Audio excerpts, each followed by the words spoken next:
그만하셔도 돼요. 자, 우리 이제 수련회에 대해서 이야기했는데 우리가 기대하고 또 소망하는 마음으로 우리 같이 수련회 또 준비하고 또 같이 이제 기도하면서 준비했으면 좋겠습니다. 자, 히브리서 11장 말씀을 이제 나눌 텐데요. 히브리서 11장. 여러분 혹시 꺾이지 않는 마음이라는 말 우리가 예전에 이렇게 막 월드컵 때도 그리고 이제 롤드컵 뭐 이럴 때도 이렇게 유행했던 말인 것 같은데요. 포기하지 않고 우리가 끝까지 이제 기대하고 또 기다리면 이제 뭐 기회가 온다는 걸 이야기하는 이야기인 것 같아요. 이제 많은 사람들에게 도전을 준 이제 이야기이기도 한데 우리 신앙 생활에도 이 말씀을 우리가 적용할 수 있지 않을까라고 이렇게 생각을 하게 됩니다. 히브리서 10장 36절에 보면은 우리가 이 말씀에 대해서 이렇게 잘 보여주는 구절이 있는데요. 우리 한 목소리로 잘 보이시나요?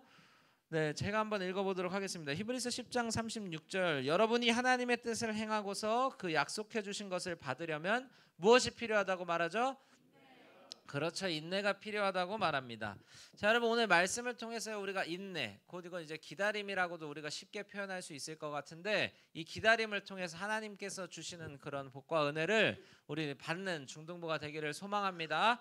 네, 우리 첫 번째. 자, 그러면 오늘 말씀에서 말하는 이제 사라는 어떤 사람이었는지가 우리가 좀 같이 살펴보면 좋겠어요. 여러분 사라에 대해서 여러분 알고 있는 게 있나요 혹시? 사라 어떤 사람이에요? 아브라함의 아내였어요. 아브라함의 아내 그리고 이삭의 어머니였어요. 자, 그런데 이제 사라도 뭐 정말 하나님 그 믿음의 조상의 이제 아내였는데도 불구하고 자, 그녀에게 이제 어떤 안타까운 부분이 하나 있었는데 그건 바로 아이를 가질 수 없다는 거였습니다. 자, 여러분 지금은 이제 뭐 부부 사이에서 자녀를 안 갖고 이런 게 전혀 뭐 문제가 안 되지만 이 당시에서 이제 자녀를 갖지 못하는 문제는 굉장히 큰 문제였어요. 왜냐하면 다 가문 중심이었고 또 이제 그 아이를 갖지 못한다는 거는 이제 당시 명예를 중요시하고 또 수치를 중요시하게 생각하는 사회에서 이거는 막 있을 수 없는 일처럼 여겨졌다는 거죠. 여러분 심지어 어떤 사람들은 이 자녀가 없는 걸 보고요, 아, 저 사람은 하나님의 저주를 받았어, 막 이렇게 이야기할 정도였으니까 사라가 가지고 있는 상실감은 아마 어마어마했을 겁니다. 자, 그런데 이때 하나님께서 이제 사라에게 찾아오셔가지고 하나님께서 약속을 주시는데 그 약속이 이제 창세기 18장 10절부터 이제 12절에 나와 있는데 자, 하나님께서 이제 사라에게 뭐라고 약속하셨는지 우리 한번 같이 살펴보도록 하겠습니다. 창세기 18장 10절 우리 한번 같이 읽어보도록 하겠습니다. 10절 말씀 시작. 그때 주님께서 말씀하셨다. 다음에 이맘때에 내가 반드시 너를 다시 찾아오겠다. 그때 너의 아내 사라에게 아들이 있을 것이다. 사라는 아브라함이 등지고 서 있는 장막 어귀에서 이 말을 들었다. 자, 11절까지 한번 읽어볼게요. 시작. 아브라함과 사라는 이미 나이가 많은 노인들이고 사라는 월경마저 그쳐서 아이를 낳을 나이가 지난 사람이었다. 자, 네네. 읽어주세요. 계속 12절까지 읽어볼게요. 시작. 기력이 다 쇠진하였고 나의 남편도 늙었는데 어찌 나에게 그런 즐거운 일이 있으랴 하고 속으로 웃으며 중얼거렸다. 자, 여러분 하나님께서 이제 자녀를 주시겠다고 약속하셨어요. 그런데 지금 사라의 반응이 어떤가요? 이 이야기를 듣고 속으로 웃었다라고 이야기합니다. 자, 여러분 하나님께서 그렇게 약속하셨는데 사라는 이 약속을 믿지 못했다는 거예요. 하나님, 제가 지금 나이가 몇 살인데 어떻게 자녀를 낳을 수 있겠습니까? 라고 속으로 생각하면서 비웃었다는 거지. 자, 여러분 사라의 마음이 어땠을지 한번 생각해 보세요. 지금 저때 나이가 이제 나이가 정말 많도록 이제 오랫동안 기다리면서 또한 하나님 약속을 생각하면서 기도했을 거예요. 하나님 이거 주신다고 저한테 약속하셨으니까 제가 기도하면서 기다리겠습니다. 그런데 여러분 어떻게 돼요? 한 날이 지나고 또 한 주가 지나고 한 달이 지나고 1년이 지나도 하나님의 응답이 없는 거예요. 하나님께서 주신다고 말씀하셨는데 뭐 전혀 주실 기미가 안 보이는 거죠. 자, 여러분 이걸 우리 이야기에 좀 적용해 봤으면 좋겠어요. 하나님께서 어느 날 오셔가지고 여러분 가지고 있었던 해결되지 않는 문제들이 있어요. 막 친구하고 사이가 멀어졌어요. 아니면 이제 가정 가운데 막 부모님이 이렇게 막 불화하고 또 여러 가지 어려움들이 찾아왔어요. 뭐 우리 선생님들 같은 경우는 경제적인 문제, 빨리 이게 이렇게 처분이 돼야 되는데 이게 잘 해결되지 않는 그런 여러 가지 문제들. 자, 여러분, 아니면 이렇게도 좀 우리가 생각해 볼 수 있을 것 같아요. 하나님, 나는 저 친구가 정말 예수님을 믿었으면 좋겠는데, 그래서 내가 저 친구를 위해서 맨날 기도하고 내가 저 친구한테 저렇게 열심히 하는데 이 친구가 하나님 앞으로 돌아올 것 같지가 않아. 오히려 점점 더 하나님하고 멀어지고, 이런 일들이 우리 가운데 있지 않냐는 거죠. 여러분, 하나님께서는 우리에게 약속하십니다. 하나님께서 그걸 그 말씀대로 이루실 거야 라고 약속하시는데, 중요한 건 하나님께서는 그걸 언제 이루어주겠다고는 말씀을 안 하실 때가 있어요.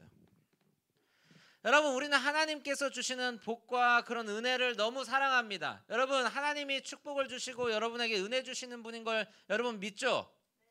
여러분, 근데 믿는데 하나님이 언제 주시겠다는 그 때와 시간은 우리가 사랑하지 않는다는 거죠. 하나님이 그렇게 약속을 이루시는 분이라는 걸 믿어.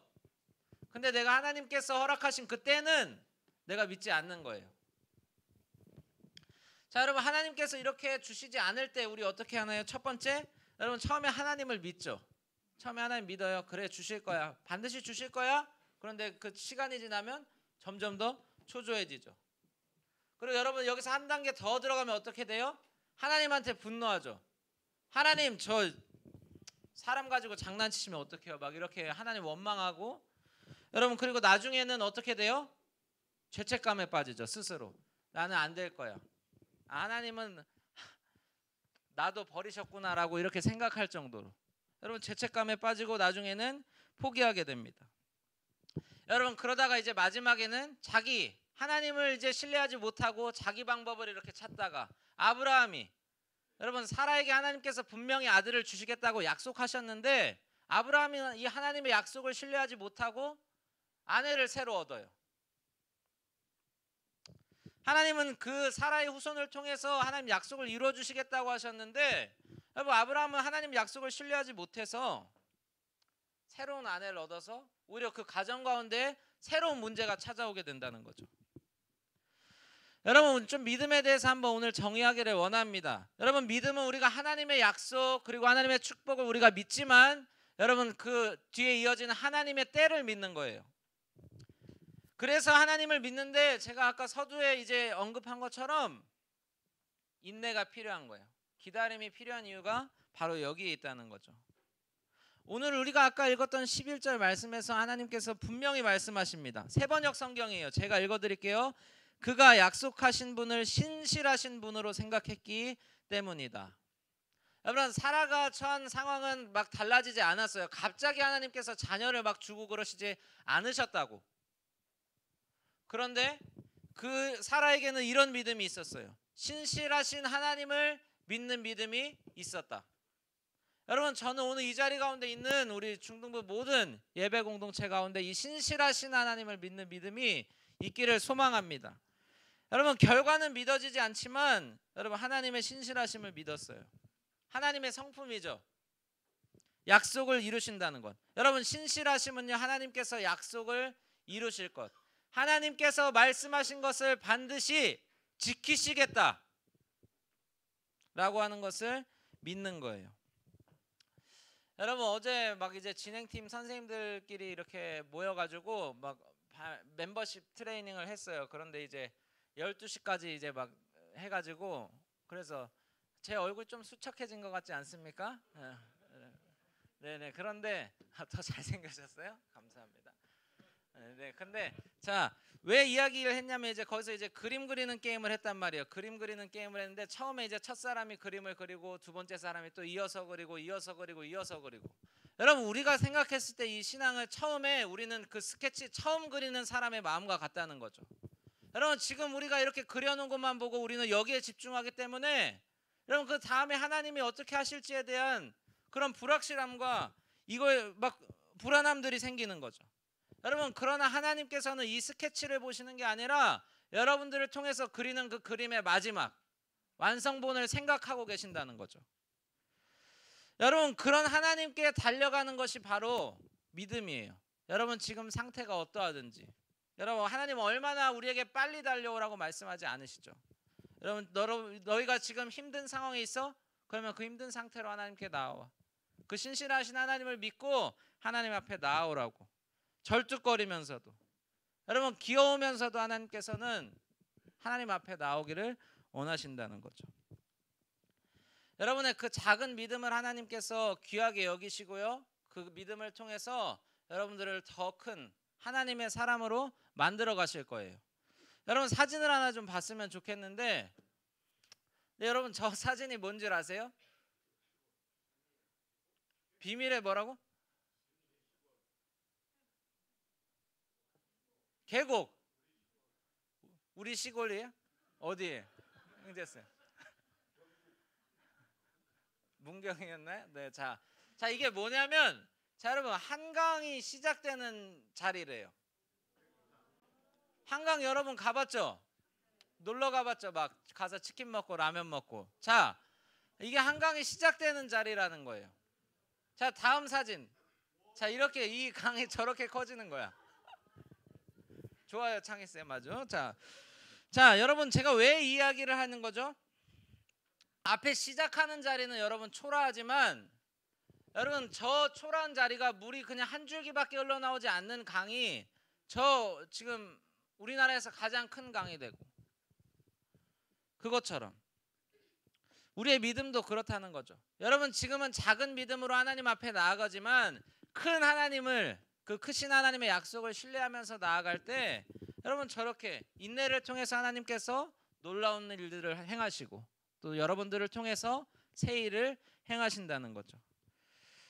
여러분 그러면 이제 사라 이야기로 다시 돌아와서 하나님께서 사라를 통해서 이제 하나님의 복이 주어지는 것을 우리는 보게 됩니다. 창세기 21장 1절과 3절에 보면, 여러분 제가 잘 안 보이니까 눈으로 따라오세요. 제가 읽어드리도록 하겠습니다. 주님께서는 말씀하신 대로 사라를 돌보셨다. 사라에게 약속하신 것을 주님께서 그대로 이루시니 사라가 임신하였고, 하나님이 아브라함에게 약속하신 바로 그때가 되니 사라와 늙은 아브라함 사이에 아들이 태어났다.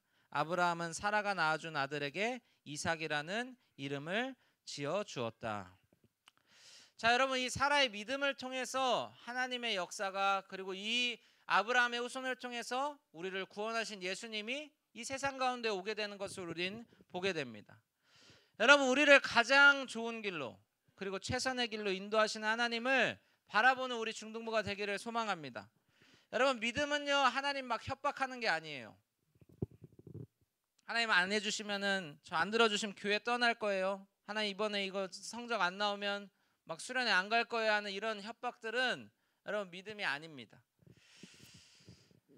여러분 사라는요 이 하나님의 약속을 신뢰하면서, 그리고 하나님의 이루시는 이런 일들을 보면서 여러분 하나님께서는 약속을 성취하시는 분이라는 것을 깨달았습니다. 여러분 저와 여러분에게 이런 일들이 있기를 간절히 소망합니다. 그런데 우리가 신실하신 하나님을 믿는 일들은 우리가 어렵습니다. 그러나 그렇게 할 수 있는 이유가 우리 가운데 있죠. 여러분 마태복음 26장에 보면 예수님의 이야기가 나옵니다. 우리 한번 이거 예수님께서 이제 기도하신 내용인데 우리 한 목소리로 한번 읽어볼까요? 시작. 예수께서는 조금 더 나아가서 얼굴을 땅에 대고 엎드려서 기도하셨다. 나의 아버지, 하실 수만 있으면 이 잔을 내게서 지나가게 해주십시오. 그러나 내 뜻대로 하지 마시고 아버지의 뜻대로 해주시오. 자 여러분 예수님께서 기다리면서 기도하셨어요. 예수님도 억울하지 않았을까요? 여러분 옆에 있는 사람을 위해서 지금 죽어야 된대. 아니 그게 더 나아가서 온 세상 사람의 죄를 구원하시기 위해서 예수님께서 죽어야 한대. 여러분 그러면 얼마나 예수님 입장에서 억울하지 않았겠어요? 그런데 거기다가 그걸로 끝나는 게 아니라 그냥 뭐 깔끔하게 죽는 것도 아니라 갈갈이 그냥 막 다 찢겨져가지고 채찍질을 당하고 사람들 앞에서 손가락질과 모욕을 당하면서 죽어야 한대요. 여러분 그래서 지금 예수님께서 이 기도를요 3번이나 반복하세요. 하나님, 나 하나님의 뜻을 피할 수 있으면 피할 수 있게 해주세요. 그 정도로 여러분 하나님이신 예수님도 힘드실 정도였어요. 그런데 예수님께서 어떻게 하세요? 포기하지 않으시고 끝내 하나님의 뜻을 이루기 위한 자리로 순종하시죠.